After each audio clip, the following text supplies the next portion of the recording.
மகிழ்ச்சியான சூழ்நிலையிலே இந்த சிலப்பதிகார இசை அரங்கை நாங்கள் தொடங்குகின்றோம். இந்த மங்கள வாழ்த்து பகுதியில் நான் தொடங்குகிறேன். மங்கள வாழ்த்து பகுதியில் கண்ணகி அறிமுகம், அடுத்து கோவலன் அறிமுகம் என்று பாடிக்கொண்டு செல்கிறேன்.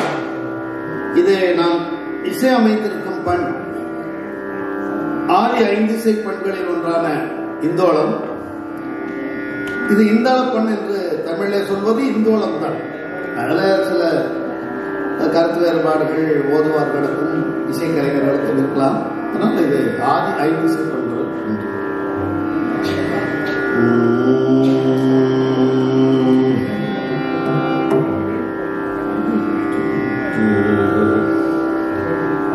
இப்பொழுது கண்ணகி அறிமுகத்துடன் சிலப்பதிகார இசை அரங்கை நாம் தொடங்குவோம்.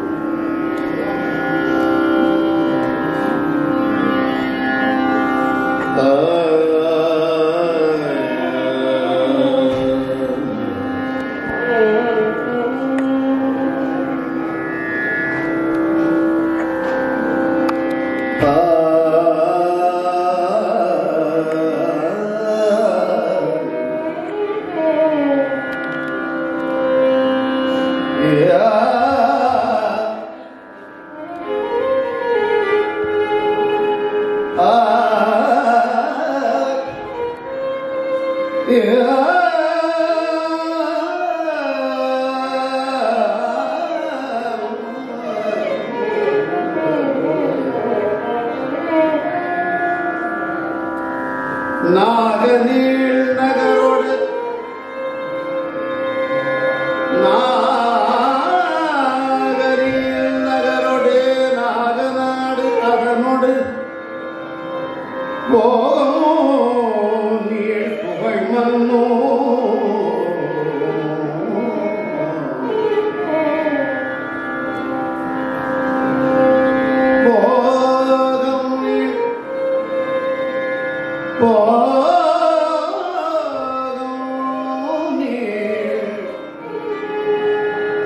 புகழ் மன்னோ புகார் நகர் அது தன்னில் மாங்கவாணிகர் வன்கை மாநாயகன் குலக்கொம்பர் ஈகைவான் கொடி அண்ணாள் ஈகைவான் கொடி அண்ணாள்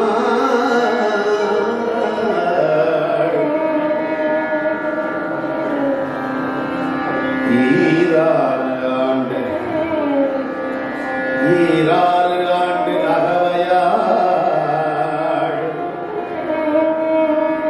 ஈகைவான் கொடி அண்ணா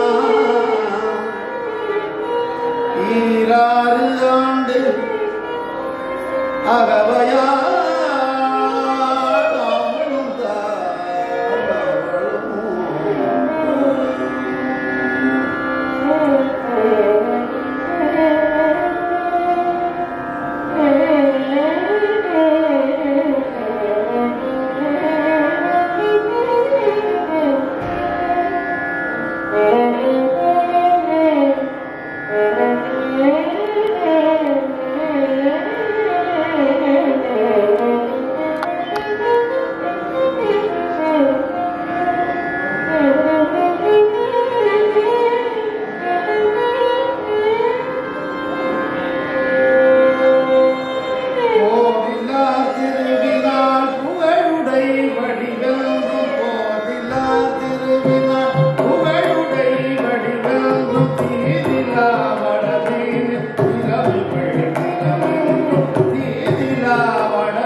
கீர்த்தனை போல அமைத்து பாடினோம் நம்ம ரொம்ப சௌக்கியமா பாடலாம்.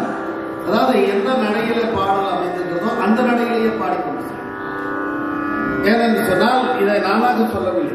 அங்கே உரையாசிரியர் சொல்லும் பொழுது 6ஆம் மட்டம் 8ஆம் மட்டம் என்றெல்லாம் சொல்றாரு. 8ஆம் மட்டம் என்பது ஆதித்தாளம். அது ஒரே சதுசிர கதி என்று சொல்றோமே அதுல போகும். 6ஆம் மட்டம் ரூபகத்தாளம். இங்க இதெல்லாம் நடையில் அமைத்திருக்கிறார். அந்த நடையில தான் அதை பாடணும். இதை போய் நம்ம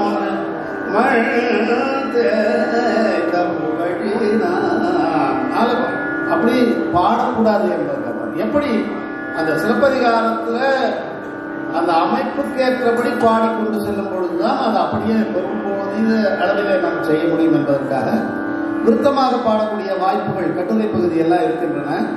இப்பொழுது அடுத்த பாடல் இந்த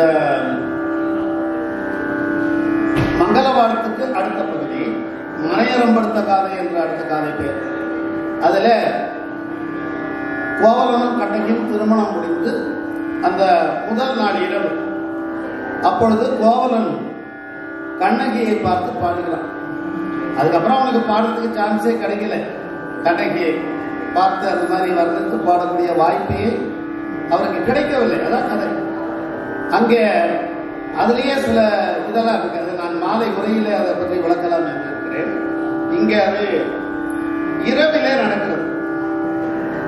இரவுக்கான பண் இன்றைக்கு நாம் சொல்லக்கூடிய நீலாம்பரி என்பது இந்த நீலாம்பரி ரகத்துல அது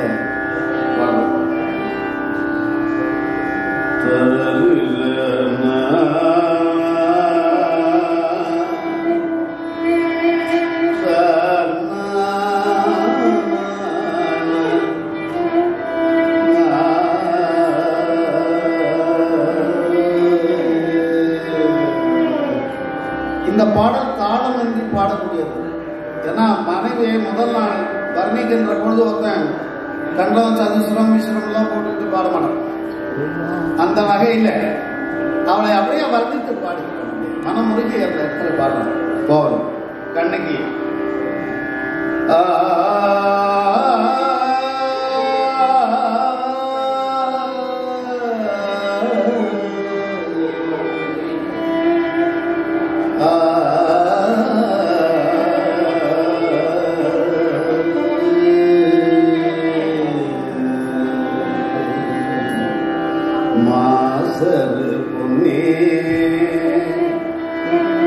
வலம்புரி முத்தே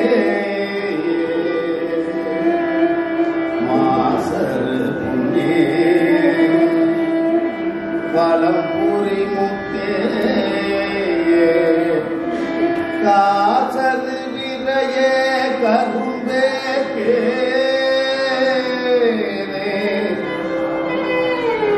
காசது விரையே கரும்பே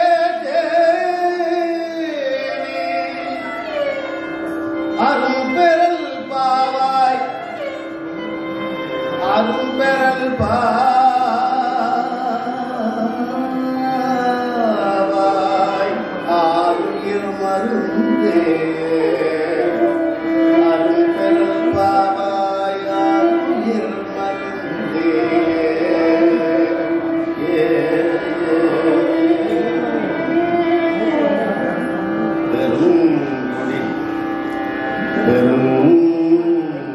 வாணிகம் பெருமட மகளே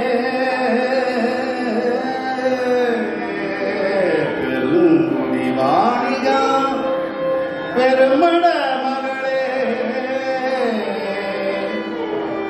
மலையிடை பிறவா மணியே என்கோ அலையிடை பிறவா அமிழ்தே என்கோ மலையிடை பிறவா மணியே என்போ மலையிடை பிறவா அமிழ்தே என்போ யாழிடை பிறவா இசையே தாழும் கூந்தல் கையா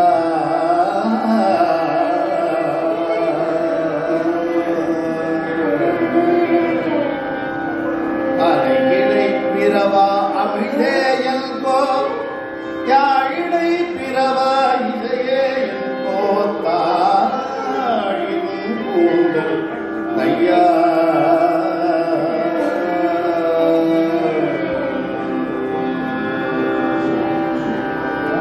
தொடர்வது காணல் வரி. ஏன்னா என்னுடைய நிகழ்ச்சியை நான் வரிப்பாடல்கள் தான் தலைப்பு கொடுத்துருக்கிறேன். சிலப்பதிகாரத்தில் என்னால் ஆட்சியர் குழுவை பாடியிருக்கிறார்கள்.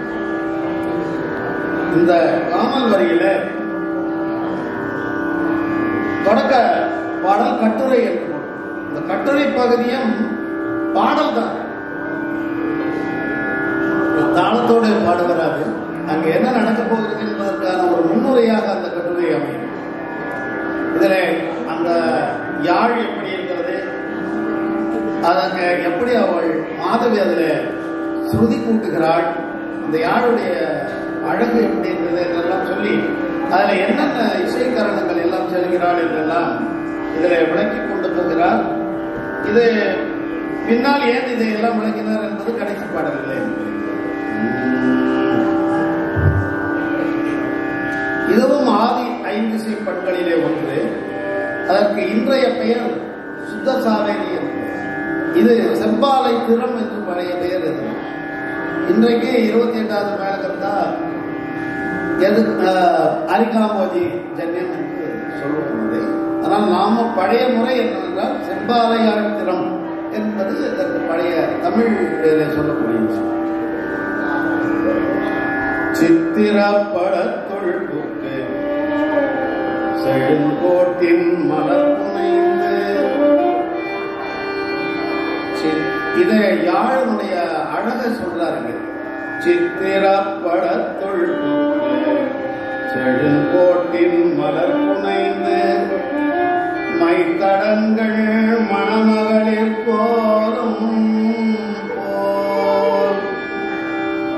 மைத்தடங்கள் மணமகளிர் கோலம்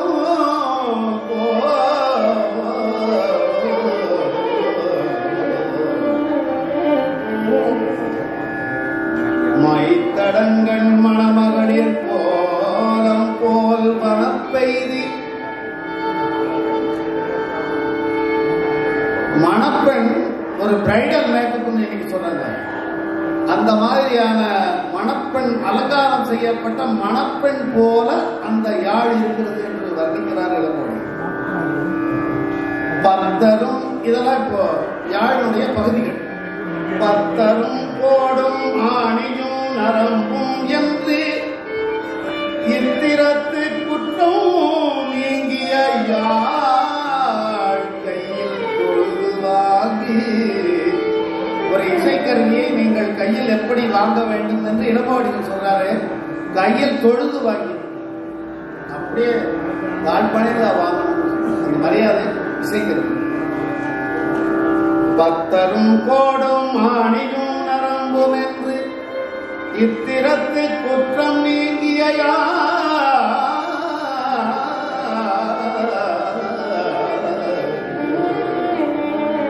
குற்றம் நீங்கிய யாழ் கையில் தொழுது வாங்கி. அதுக்கப்புறம் அந்த யாழ் எல்லாம் சரியா இருக்கான்னு பாக்குற தொழில வரிசையா சொல்லிட்டு போற. வண்ணல் பரிவட்டனை ஆராய்தல் கைவரல் கண்ணிய செலவு விளையாட்டு விளையாட்டு விளையாட்டு இதுவெல்லாம் விளையாட்டு.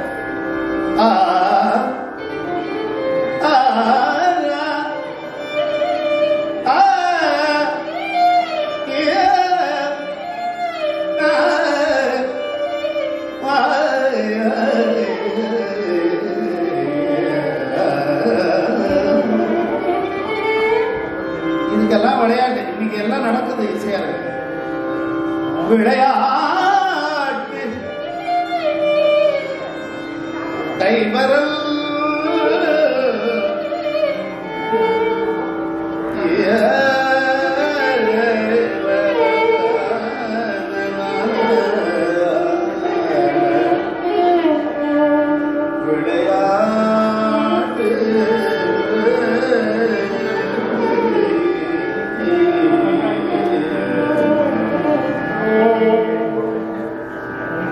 கண்ணல் பரிவட்டனை ஆராய்தல் செய்வதல் கண்ணிய செலவு விளையாட்டு கையூ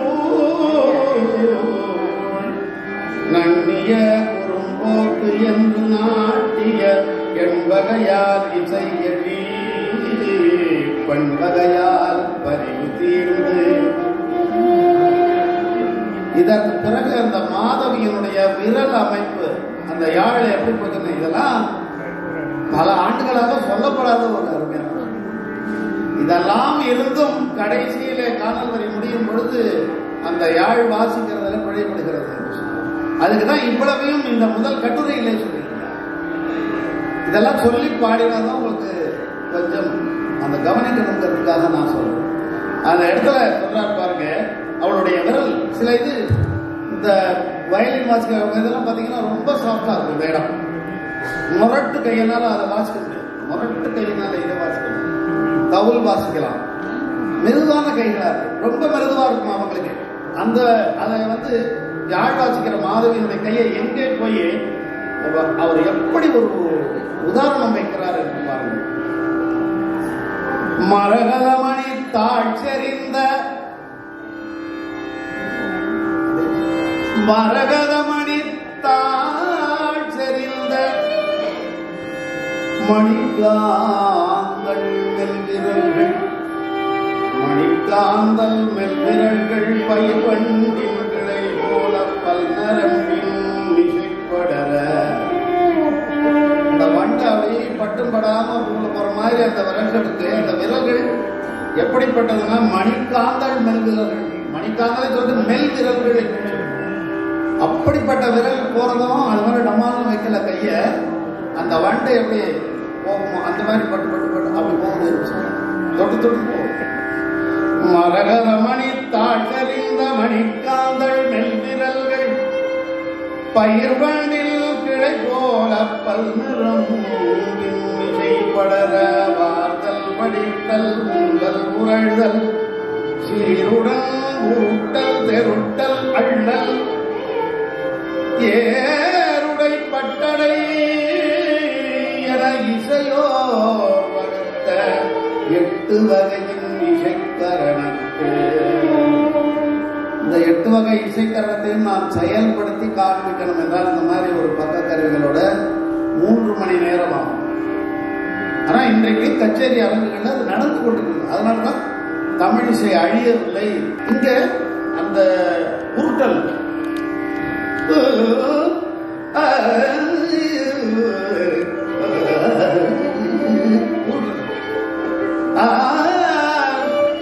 அழுறது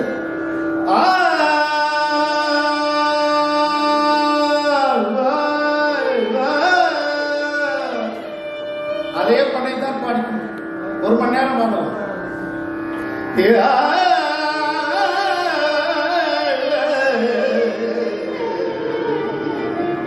மறுபடியும் குறும்போக்கு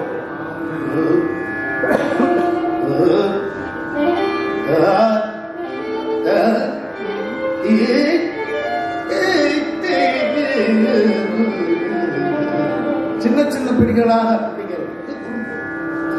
குறும்போக்கு. அந்த பண்ண அப்படி போகிறது குறும்போக்கு. அந்த நன்றாக நீளத்தால் நிதானமாக அந்த ஆலாபனை சொல்லத்தான் அதை எந்த இடத்துல பாடணும் என்பது அங்க நம்ம கவனிச்சுக்கணும். ஏருடை பட்டடை என இசையோர் வகுத்த 8 வகையில் இசை கணத்தப்பட்ட வகை தன் செவியும் ஓர்த்து ஏவலம் பின் பாடியாது என கோவலம் கையாள் நீட்ட. இவ்வளவு இசைத்தொழிலையும் செய்வதில் வல்லவர்கள் மாதவியும் கோவலனும். அதுதான் கதையினுடைய அடித்தளம். கோவலன் கையாள் நீட்ட. அந்த நீட்டோட நம்ம கோவலன் கையாள் நீட்ட.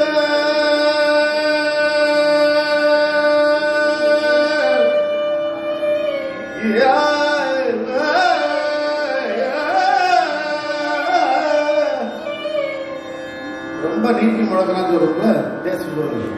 இந்த நீட்டம் இசை நீட்டம் என்று தொல்காப்பியம் சொல்றார். தொல்காப்பியம் சொல்ற இசை நீட்டம், இசை குறுக்கம் சொல்ற. ஏவலம் பின்பாணி யாது என கோமரன் கையாடிட்ட அவன் காவிரியை நோக்கினவும் கடல் காணல் வரிப்பாணியும் மாதவிடம் மனம் மகிழ வாசித்தல் தொடங்கும். காவிரியை நோக்கியவும் கடல் காணல் வரிப்பாணியோ மாதவிதம் மனம் மகிழ வாசித்தல் தொடங்கும். இது ஒரு அறிமுக உரை. அவ்வளவு அற்புதமாக அங்கே படைக்கிறார். காணல் வரி என்பதை பாடப்படும். மாதவி ஸ்ருதி கூட்டுகிறாள், ஆனால் பாடுவது கோவலம். அங்கே கதையினுடைய திருப்பு முனை அமைய போகிறது என்று கட்டளை. அது குற்றம் நீங்கிய யாழ்ன பின்னாடி வாசிக்கிறதுல ஏதோ குற்றம் நடக்க போகுதுன்னு அதுதான் அவருடைய உட்பொருள். அதுபோல மாதவி விரகு ரொம்ப நல்லா இருக்கு.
ருசிகரமான தகவல்.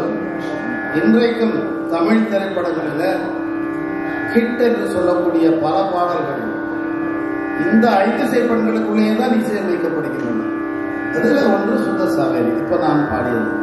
இதை மனதில் வைத்துக் கொண்டு சில பாடல்களை யோசித்தீர்கள் என்றால் இளையராஜா, ரஹ்மான், எம்எஸ்வி எல்லாரும் உங்களுக்கு முன்னாடி வருவாங்க. இப்பொழுது அந்த வாசித்தல் தொடங்குமான் கோவலன் வாசிக்கிறான். அது மாதவி மனம் மகிழ வாசிக்கிறான்னு சொல்றாரு. ஆனால் அங்குதான் இதை ஆறாம் மட்டம் என்று உரையாசிரியர் குறிப்பிடுகிறார். இந்த ஆறாம் மட்டம் என்பது இன்றைக்கு ரூபகதாளம் என்று சொல்கிறோம்.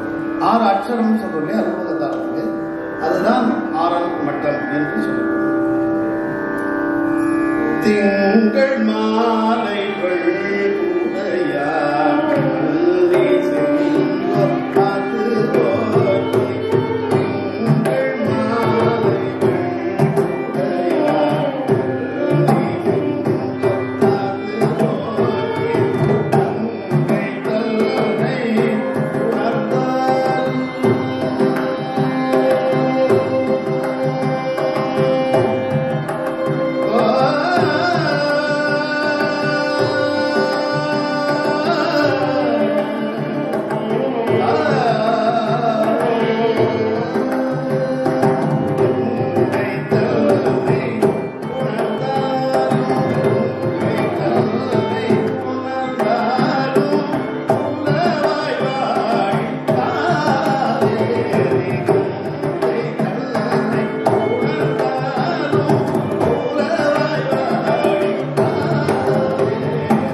எல்லாம் பாட முடியாது, ஏன்னா ரொம்ப காலமாகும் சொல்லிக்கிறேன்.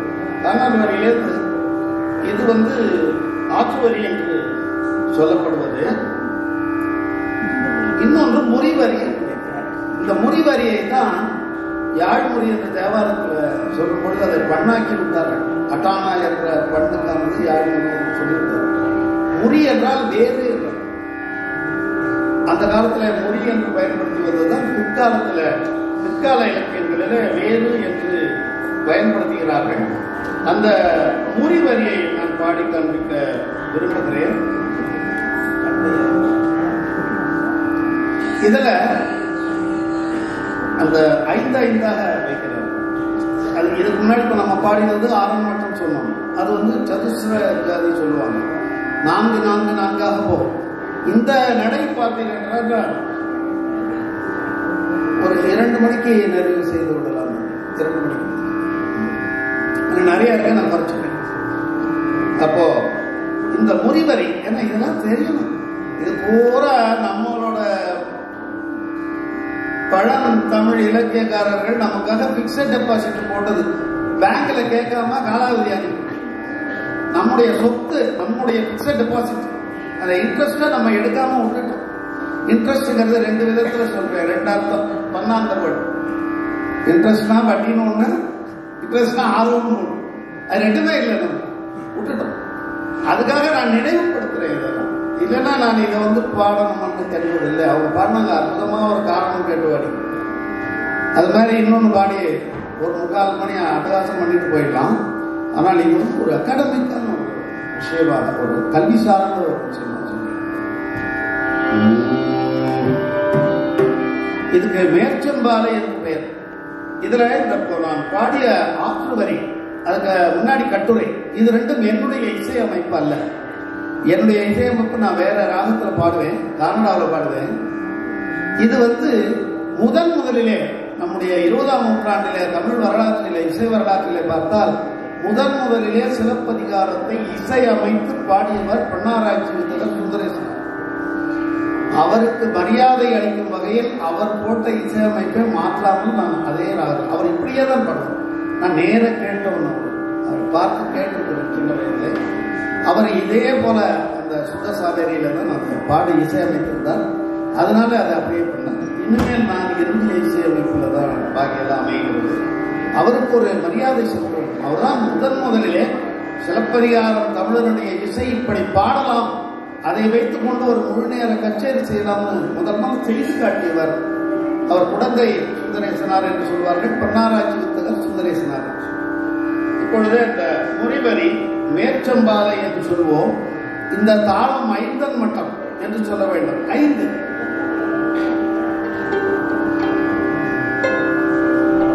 அதை அற்புதமாக அவர் அனுப்புகிறார். இந்த 5 எப்படி சொல்றேன் பாருங்க.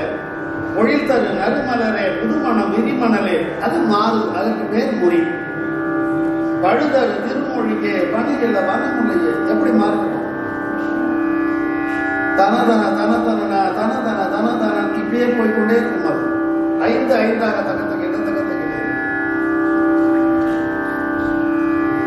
சந்தமாக சொல்லணும்னா தனதன, அது எழுத்துக்கிட்டதுக்கு மாறும். ஒரே தனதனவாக இருக்காது.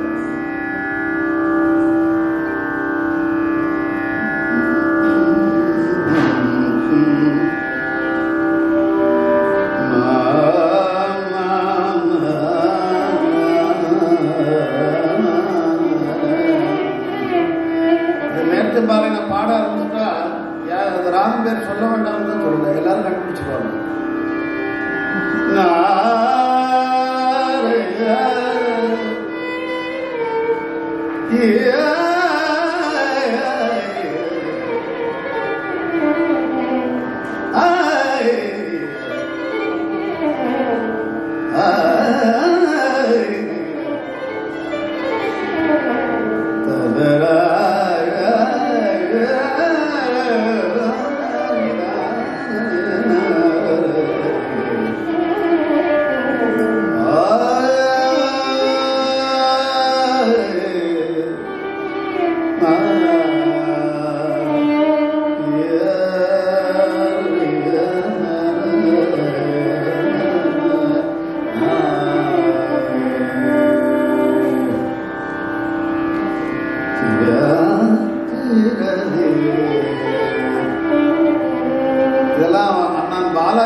உங்களுக்கு நான் முதல்ல பாடின பாட்டுல இருந்து இப்ப நல்லா தெரியுது.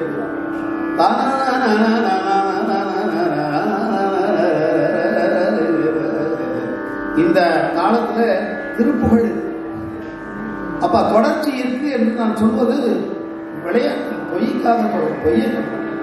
இதுல இருக்கிற எல்லா அமைப்புகளும் இப்ப இருக்கிறது பெயர்கள் சொல்லும் மத வேட்கை கணையாரை பார்வோம் இல்லையா, அது இது மாதிரி இந்த அமைப்புகள் எல்லாவற்றிற்கும் இதுல இடம் இருக்கு. எங்க சிலப்பதிகாரத்தில் இதுல இருந்துதான் தொடர்ச்சியாக நாம் இப்பொழுது பாடிக்கொண்டிருக்கிறோம். இதை தொடர்ந்து நம்ம மாதவி பதில் கொடுக்க ஆரம்பிக்கிறார். அந்த கோவலன் பாடினதிலே மாதவிக்கு சந்தேகம் வந்து விடுகிறது. அவன் சோழனுக்கு 2 மனைவி என்ற மாதிரி பாடுறான உடனே இவளுக்கு சந்தேகம் வந்து இவள் அதற்கு பதில் கொடுக்கும் வகையிலே பாடுகிறாள். அங்கெல்லாம் பிரச்சனை தொடங்குகிறது. அதை சொல்லிவிட்டு அடுத்து ஒரு 2-3 பாடல்களை சொல்லி நிறைவு செய்யும். இது காணல் வரி. அடுத்து வேறு 2 வரி பாடல்கள் சொல்லி நிறைவு செய்யும்.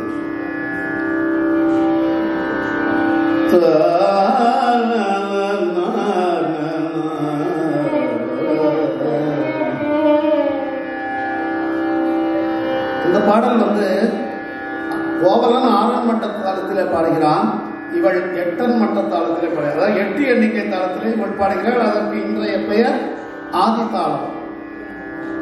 கோவலன் பாடிய தாளத்துக்கு பெயர் இன்றைய பெயர் ரூபக தாளம்.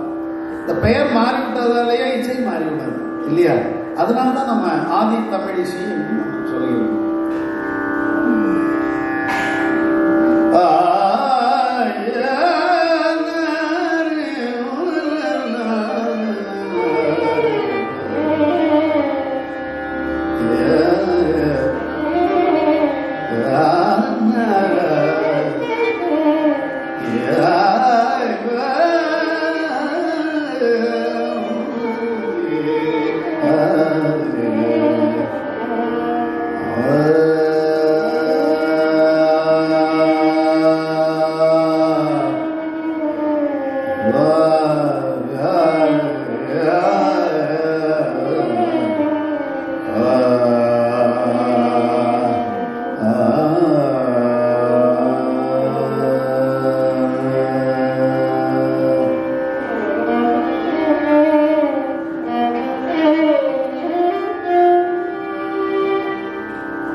சங்கதி ஒரு நிமிஷம் வரும். அந்த ஆவேரி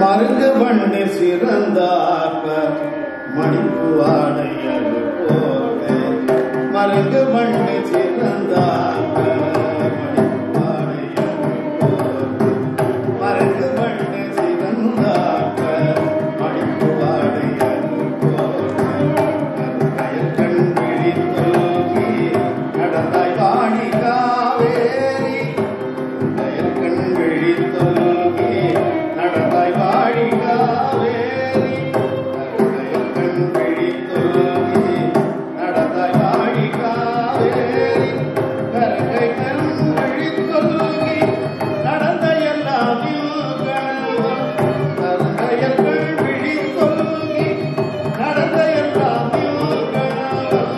திருந்து செங்கோல் படையாவி அறிந்து வாழி காவேரி திருந்து செங்கோல் படையாவி அறிந்து வாழி காவேரி கருணையில் கண் விழித்தோகி நடந்த எல்லாம் திருந்து செங்கோல் படையாவி அறிந்து வாழி காவேரி அறிந்து வாழி காவேரி அறிந்து வாழி காவேரி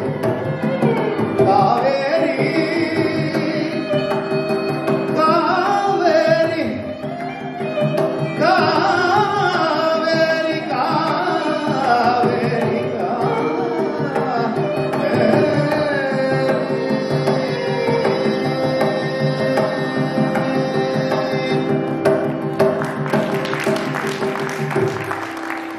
காவேரியுடைய நீளத்தை பாட்டில் பாடி காமிக்கும். அந்த நீளம் இன்னும் கூட நீளமா இருக்கலாம். அந்த சாப்பாட்டுக்கு நேரமாக அடுத்து நான் நேற்று அந்த இறுதி இப்ப நமக்கு தேவாரத்துல நமக்கு நல்ல பாட்டு வேட்டுவ வரி என்ற பகுதியில எல்லாத்துக்கும் முன்னாடி இருந்த தொடர்ச்சி தான் வருது. ஞானசம்பந்தர் ஒரு பதிகம் பாடி இருக்கிறார். பிடியதன் உருவமை கொடுமிகு கரியது வழி கொண்டு தனதடி வழிபடும் அவரிடம். இது எங்க இருந்தாலும் வருது. இதற்கான மூலம் எங்க இருக்குன்னா சிலப்பதிகாரத்தில் இருக்கு. 3 பாடம் வைக்கிறார். இது வேட்டுவ வரி வரிப்பாடம். இதுக்கு பேரு இது ஆதித்தாளம்னு வச்சுக்கலாம். நம்ம இதுல 4 மட்டம் 4 எண்ணிக்கை சதுசுர ஏகம்னு சொல்றது அதை வைத்துக் கொள்ளலாம். அந்த பிடியதன் உருவமை நம்ம நைவளப்பண் என்று சொல்வார்கள். அதிலேயே நான் அதை பாடுகின்றேன்.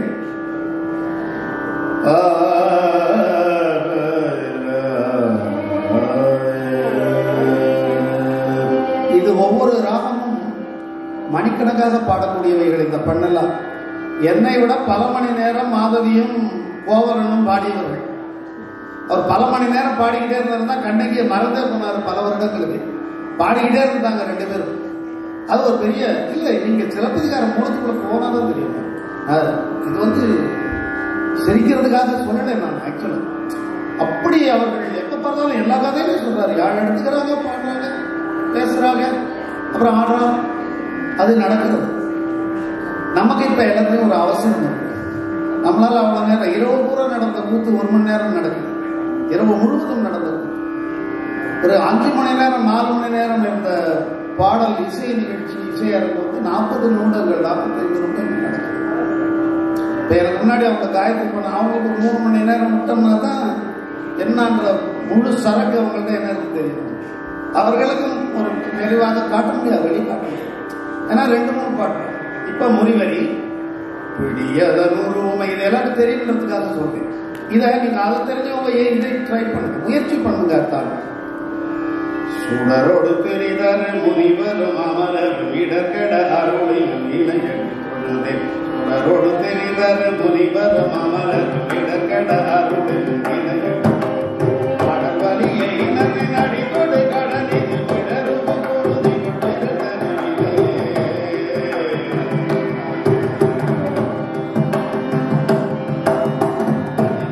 அமரத்தம் மரத்தோடு மடிந்து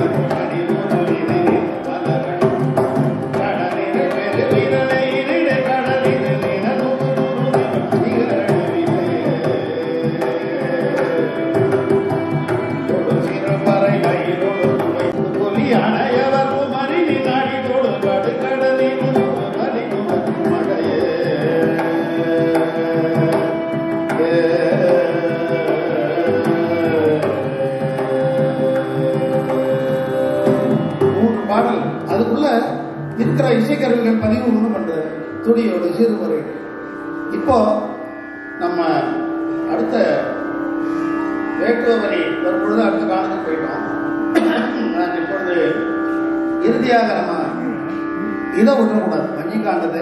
அதுல இருந்து ஒரே ஒரு பாடல் பாடி நிறைவு செய்து விடலாம் என்ற காலம் ரொம்ப கடந்து விட்டது. இந்த குறவர்கள் ஏன்னா ஒவ்வொரு வகைக்கு ஒன்று கொடுக்குறேன். இப்ப வரி பாடல்கள் ஒன்று சொல்லியிருக்கிறோம். நான் முழுவதும் வைத்திருந்தேன். அதற்கு முன்னாடி அந்த இது ரொம்ப முக்கியமான ஒரு பாடல், அதை மட்டும் கொஞ்சம் நேரம் இருக்கு. கொலைக்களம் பட்டு ஊர் சூழ் வரி இருக்கு. கண்ணகி மதுரைக்குள்ள நடந்து போறான். எல்லாரையும் பார்த்து கேட்கிறார், ஊர்ல பெண்கள் இல்லையா, அவர் இல்லையா? கோபத்தோடு அது இசைப்பாடலாக அவர் வைத்திருக்கிறார். வரி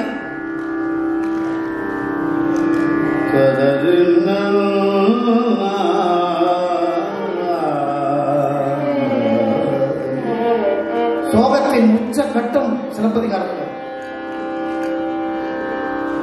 இதுக்கு இப்பது பெயர் ரேவதி என்று பெயர். இந்த ராகத்துக்கு இதை நாம் எப்படி சொல்ல வேண்டும் என்றால் விளரியாழ் திறம் என்று சொல்ல வேண்டும். விளரியாழ் என்பது நெய்தல் நிலத்துக்கு உரியது. அதை விளரியாழ் திறம், அதாவது அதில் பிறந்த ராகம் என்ற திறப்பண் என்பது ஒரு பெரிய இந்த தாய் ராகத்திலிருந்து பிறந்த சொல்றோம் இல்லையா, ஜன்யம்னு இப்ப சொல்றோம். அதுதான் நம்ம திறப்பண் என்று பழைய பெயர். அதாங்க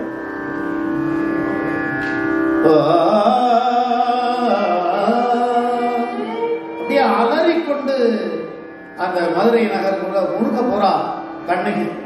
என்ன மாதிரி அவருடைய கற்பனை இளப்பாடிகளுக்கு இணையான ஒரு இசைஞானி 2000 ஆண்டுல இல்ல, இன்னும் 2000 ஆண்டு ஆகும் வர. நான் அப்படிதான் இளப்பாடிகளை பார்த்தேன். இதற்குள்ள எத்தனையோ இசைஞானிகள் வந்து போவார்கள். நான் சொல்றது பர்மனன்ட் இசைஞானி, ஒரு இம்மாற்றல் என்று இரவா வரம் பெற்ற இசைஞானியாக நான் இவரை பார்க்கிறேன். இதை நல்லா யோசிச்சு பாருங்க, எப்படி அவர் மனதில் இதெல்லாம் தோணிருக்கு. பெண்டிரும் உண்டு கொல் பெண்டிரும் உண்டு கொல் கொண்ட கொழுநர் பெண்டிரும் உண்டு கொல் பெண்டிரும் உண்டு கொல் பெண்டிரும் உண்டு கொல் பெண்டிரும் உண்டு கொல் கொண்ட கொழுநர் ஒரு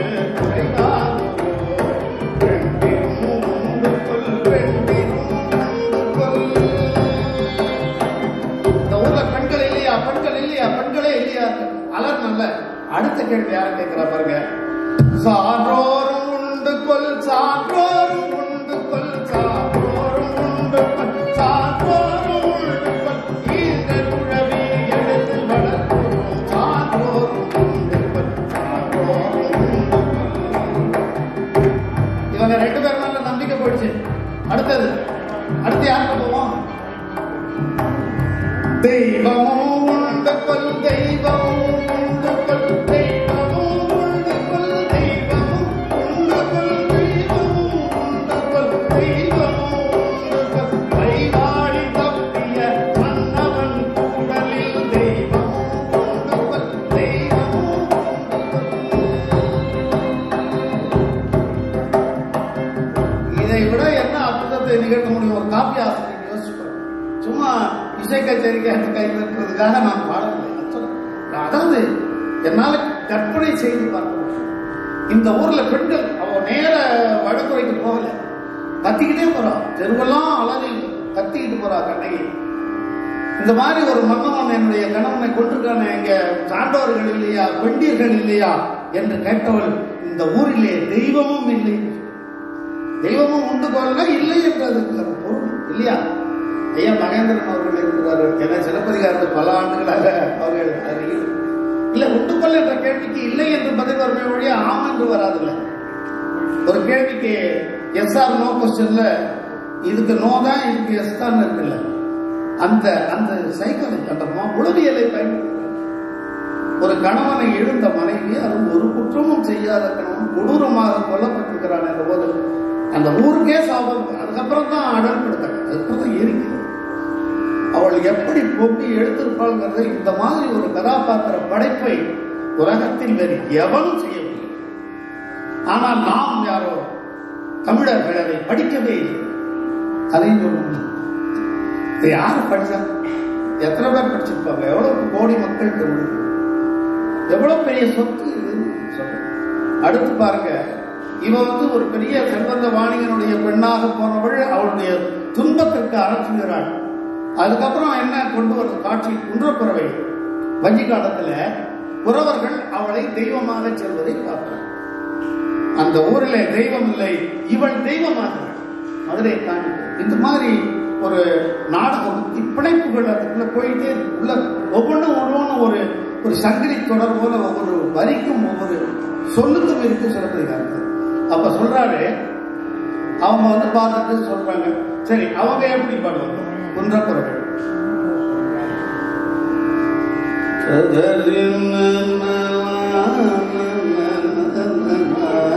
இது ஒரு நாடக ஒட்டி அலறிய தீர்த்து எடுத்து கொஞ்சம் ஆனந்தத்தையும் கொடுக்கணும் என்பதற்காக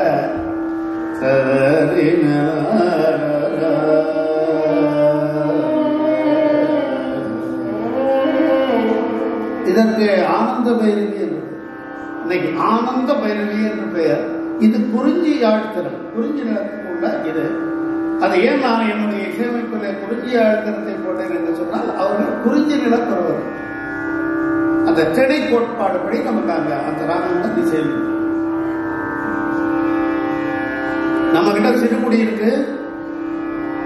நான் மங்கள வாழ்த்து தொடங்கும் போது பெருங்குடி வாணிகன் என்று பாடினேன். இங்க சிறுகுடியோட நிறைவு செய்யலாம்.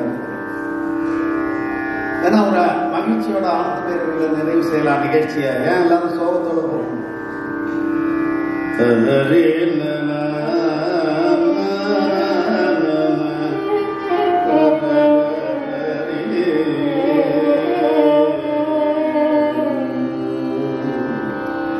அவர்கள் பூஜை செய்வதை பற்றிய ஒரு பாடல். அதில் அவர்கள் என்னென்ன கருவி வாசிப்பார்கள், எத்தனை பதிவு, அவ்வளவு பதிவுகளை செய்கிறார்.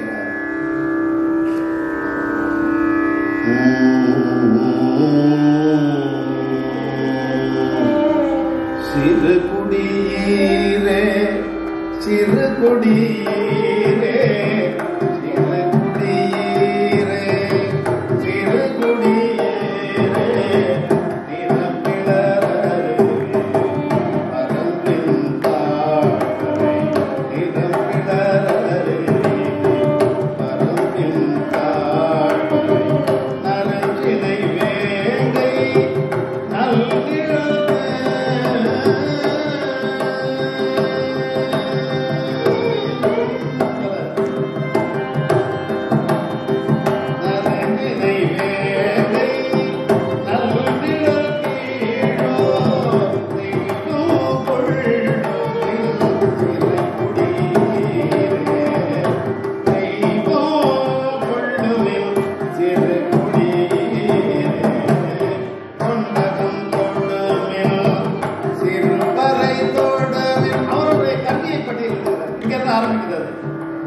தொண்டகம் தோடு சிறு பறை தோடு கோடுவாய்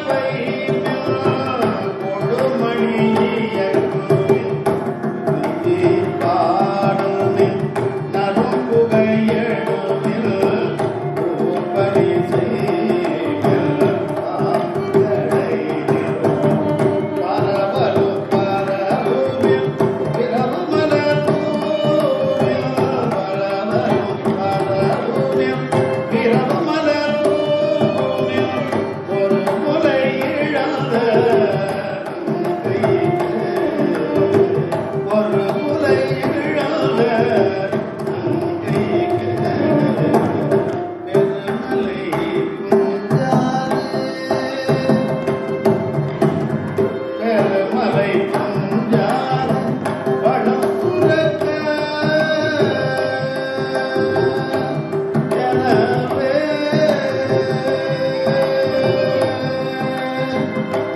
தெய்வமான கண்ணகியை பார்த்து விடுகிறார்.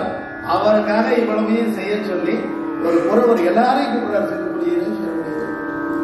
அந்த வகையில அந்த கண்ணகி தெய்வமானதை பார்த்து அவர்கள் போய் செங்குட்டுவனிடம் சொல்ல, அங்கிருந்த சாத்தனார் எனக்கு மற்ற கதையில் தெரியும் என்று சொல்ல, அதற்கு பிறகு இளங்கோவடிகள் நான் அதை எழுதுகிறேன் என்று சொல்ல நமக்கு கிடைத்த சிலப்பதிகாரம், அதற்கு 3 நாள் விழா எடுக்க நமக்கு கிடைத்த அன்பு சகோதரர் டாக்டர் ஐயா அவர்கள், இதைதான் நான் எங்கே சுற்றி நகரத்துக்கு வந்து உங்களை எல்லாம் சந்திக்கப் போகிறேன், அதற்கு ஏற்பாடு செய்த அன்பு சகோதரர் அவருடைய வேண்டுகோளை உடனே ஐயா ஏற்றுக்கொண்டார்கள் என்பதை உடனே என்கிட்ட 2 நாள் ஐயா பேசினாங்க. எனக்கு சிட்னியே எங்கே இருந்தது, கிரிக்கெட் மேட்ச் தவிர நாங்கள் சிட்னியை பார்த்ததே இல்லை. கிரிக்கெட் மேட்ச்ல கிரவுண்ட் இதை எதுக்காக சொல்றேன் அப்படின்னா, என்னால் இதுக்குள்ள போன வெளியே பார்த்து அவ்வளோ தெரியும். இதுக்கப்புறம் அம்மா அனைவரி நாட்டுப்புற பாடல்கள் நிறைய இருக்கு. நம்ம பாட நேரம் கூடாது. சிலப்பதிகார இசையை வந்து நான் சாதாரணமாக 3 மணி நேரம் நிகழ்த்த வேண்டிய ஒரு நிகழ்வு. ஆனால் நான் தான் சொன்னேன், அவர் அப்படிதான் முதல்ல சொன்னாரு, இந்த மாநகரிலே வசிப்பவர்கள் முதலிலே நிறைய பாட வேண்டும் என்பதுதான் என்னுடைய ஆசை. அவர்களுக்கு ஒரு பெரிய அந்த வாழ்க்கை வரும்பொழுதுதான் அவர்களால் இந்த சிலப்பதிகாரத்துக்குள்ள இப்ப எல்லாருக்கும் இந்த சிலப்பதிகார இசை மேல ஒரு நாட்டம் வந்திருக்கும்னு நினைக்கிறேன். அநேகமாக நம்ம வயலின் பாலாஜி அண்ணா அவர்கள் கூட ஏதாவது 2-3 எடுத்து இதுல கம்போஸ் பண்ணுவார்னு நான் நம்புகிறேன். அந்த வகையில இது நமக்கு அந்நியப்பட்டதல்ல இந்த சங்கீதம். அந்த வகையில பாருங்க, அவங்க தெய்வமாகி நின்னதான் அந்த ஒரு முறை இழந்த நங்கைக்கு இவ்வளவையும் செய்யுங்கள் சிறுகுடியிலே சிறுகுடியிலே என்று சொல்லிதான் பிறகு கண்ணகிக்கு இதை கேட்டுதான் செங்குட்டுவன் ஆலயம் எழுப்புகிறான். பிறகு இந்த சிலப்பதிகாரம் நமக்கு கிடைத்தது நெஞ்சை அள்ளும் சிலப்பதிகாரம். இந்த நெஞ்சை முழுவதுமாக அல்லாவிட்டால் கூட என்னுடைய இசை கொஞ்சம் ஒரு 20% நெஞ்சையாவது அள்ளி இருக்கும் என்ற நம்பிக்கையோடு நிறைவு செய்கிறேன். நன்றி.